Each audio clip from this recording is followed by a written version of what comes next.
Un pueblo habituado durante largo tiempo a un régimen duro pierde gradualmente la noción misma de libertad. Jonathan Swift. Bienvenidos a Fuera de Contexto, un podcast fuera del contexto de la rutina, de lo cotidiano, para ponernos en contexto del acontecer político del país. Poniendo todo sobre la mesa mientras conversamos con invitados de primera. Preparen sus cervezas para que hagamos política, porque si no lo hacemos, alguien lo hará por nosotros. ¡Empezamos!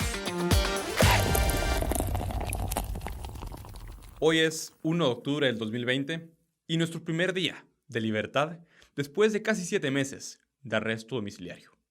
Bienvenidos a una emisión más de Fuera de Contexto. Para mí, José Fernando Orellana Weber, es un gusto poder acompañarlos en este podcast que es traído a ustedes por República.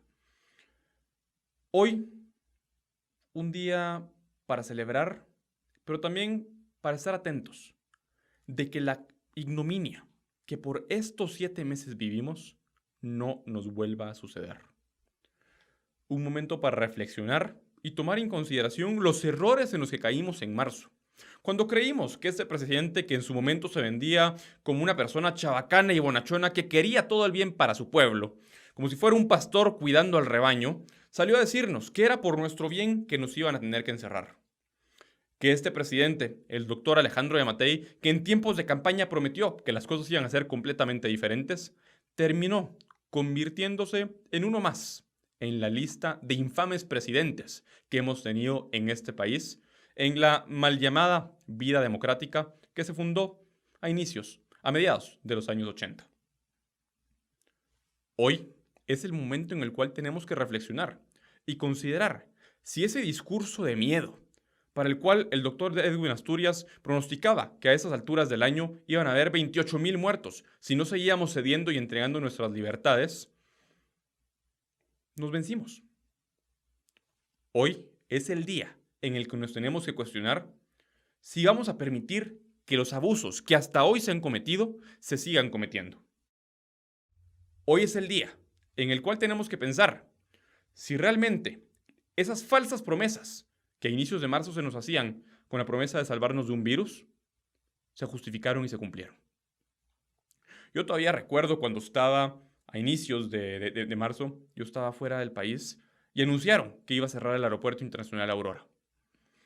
Yo dije, bueno, esto es algo desconocido, era algo que yo veía venir desde diciembre, que venía de China, luego pasó a Europa, luego pasó a América y finalmente llegó a Guatemala cuando anunciaron el primer caso de coronavirus en el país. Y en su momento creo yo que ante la falta de información y ante la incertidumbre es completamente válido, y era completamente válido el haber caído de ingenuos, el haber creído que realmente se justificaban las limitaciones a nuestros derechos constitucionales y que se invocara la ley de orden público con tal de permitirle al presidente decirnos qué hacer y qué no hacer cada domingo.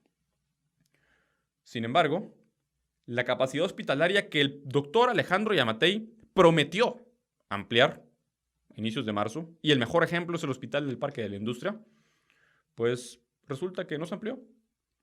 El Hospital del Parque de la Industria prometía que iba a tener en cuestión de 5 meses 3,000 camas. Hoy por hoy, ese hospital tiene 300. Prometían que iban a haber medicamentos para todos los pacientes que se enfermaran de coronavirus. Hoy por hoy, los pacientes tienen que recurrir a sus familiares, si es que tienen, o a sus seres queridos, si es que tienen, para que les paguen las medicinas que supuestamente con los impuestos que pagamos, todos los que pagamos impuestos, tendrían que haberse cubierto. Hoy hay miles de puestos de trabajo que ya no están. Hay muchas empresas que seguramente ya no volverán. Y una gran cantidad de inversión extranjera que por la falta de certeza jurídica en este país jamás vendrá. Lamentablemente, los únicos que tuvieron asegurado su salario y el pan sobre la mesa durante todos estos meses fueron los funcionarios públicos, que se despacharon con la cuchara grande, diciéndonos quiénes podían abrir y quiénes no podían abrir, qué actividades eran esenciales y qué actividades no eran esenciales, cuando cualquier actividad económica que se haga es fundamental para la supervivencia de la persona que la realiza. Jamás debemos volver a caer en la trampa de creerle a un planificador central arrogante que tiene el derecho de decirnos qué actividades son esenciales y cuáles no. Porque cualquier actividad que ponga el pan sobre la mesa de una familia es esencial. Lamentablemente, después de 7 meses en los cuales el gobierno le dio feriado a muchos de sus trabajadores, no ha cambiado absolutamente nada. Muchas personas se contagiaron, muchas personas murieron, y eso no es culpa del gobierno. Lo lamentable es que en nombre de la salud pública y en nombre de supuestamente poder atender la emergencia sanitaria, se nos limitaron nuestros derechos. Y creyendo que eso iba a funcionar, muchos salimos a aplaudir ese 16 de marzo, el primer día de toque de queda. Era muy emocionante escuchar a la gente cantando el himno nacional, tocando trompetas con el himno nacional, aplaudiendo en sus balcones a las 6 de la tarde en el horario de toque de queda. Y me recuerda mucho a una escena de Star Wars cuando uno de los personajes decía que así es como moría la República, con un estruendoso aplauso. Y así fue como empezó a terminar de morir esta República, con un aplauso de todos que caímos ante ese engaño. Sin embargo, hoy podríamos seguirnos lamentando, pero más que lamentarnos por lo que pasó, tenemos que ver qué es lo que vamos a hacer a partir de hoy. ¿Qué cosas vamos a permitir y en qué cosas vamos a ponerle el freno al gobierno? Porque tienen que entender ellos que nosotros somos los mandantes, ellos son los mandatarios. Nosotros somos las personas a las que ellos se deben y no al contrario.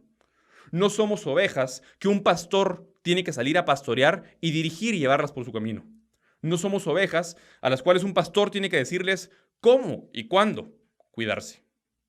La responsabilidad individual juega un rol fundamental y no podemos caer en la dinámica del síndrome de Estocolmo en la cual muchos hoy por hoy siguen pidiendo y están angustiados porque ¿qué va a pasar ahora que su abusador aparentemente va a dejar de abusar de ellos? No tenemos que caer en esa trampa ni hoy ni nunca más. Lamentablemente, esta semana hemos visto cómo, personas que más que abogados son prostitutos del derecho, que han interpretado la Constitución a su sabor y antojo, han permitido y han facultado y le han dado las herramientas más bien al presidente Alejandro Yamatei y a sus secuaces para intentar seguir limitando nuestros derechos, cuando la única, y esto se lo tienen que grabar en la cabeza, el doctor Alejandro Yamatei, el doctor Edwin Asturias y cualquier persona del gobierno que justifique las limitaciones a los derechos constitucionales, que la única forma de limitar nuestros derechos es si se hace con base en el artículo 138 y 139 de la Constitución Política de la República de Guatemala. Artículos que fundamentan el establecimiento de estados de excepción. Estados de excepción que, ojo, el único estado de excepción bajo el cual más o menos se puede justificar limitar los derechos constitucionales con razón de una pandemia es un estado de calamidad y no ninguno otro. Estados de excepción que garantizan que en circunstancias extraordinarias se pueda limitar la libertad de locomoción, la libertad de industria y de comercio. Lamentablemente, esta semana se publicaron 3 acuerdos gubernativos. Un acuerdo que establece el semáforo de alertas del Ministerio de Salud, en el que básicamente pretenden seguir regulando la cantidad de personas que pueden asistir a los lugares, que pueden asistir a centros comerciales, a restaurantes, a bares, a discotecas, a iglesias, y que realmente son ilegales. Un acuerdo que es tan ilegal como la palabra por el hecho de que no están fundamentados en ninguna ley. Y aunque no les guste, los gobernantes pueden hacer únicamente lo que la ley les permite. Y en la medida en la cual no existe una ley, no existe un estado de calamidad o una ley que los faculte para hacerlo, ningún centro comercial, ningún restaurante, ninguna actividad económica tiene que regirse por ese ilegal e inconstitucional semáforo de alertas. Cualquier persona, a partir de hoy, si la Corte de Constitucionalidad no declara inconstitucional ese acuerdo gubernativo, puede ejercer el derecho que el artículo 45 de la Constitución le garantiza, que es el derecho a la resistencia. El derecho a resistirse a cumplir con órdenes ilegales que restringen los propios derechos constitucionales. Desobediencia civil que no me la estoy inventando yo, que está fundamentada en la Constitución Política de la República de Guatemala. Razón por la cual, si pretenden seguirnos intimidando para vivir en esta zozobra y la arbitrariedad constante de una dictadura legalizada, tenemos derecho a desobedecer y a no seguir ninguna de estas órdenes. El absurdo ha llegado al punto que la ley seca, ese acuerdo gubernativo que regula pues, unos parámetros inconstitucionales de libertad para consumir bebidas alcohólicas, se redujo de la 1 de la mañana a las 9 de la 1 de la mañana a las 9 de la noche, con una aparente intención de permanencia en el tiempo. Más pareciera que estamos ante los caprichos de una persona, de alguien con alma de dictador que tiene ganas de decirnos a qué horas podemos beber y a qué horas no.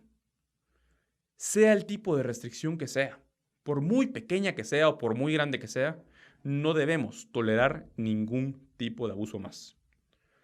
Porque de este tipo de abusos está empedrado el camino a la servidumbre.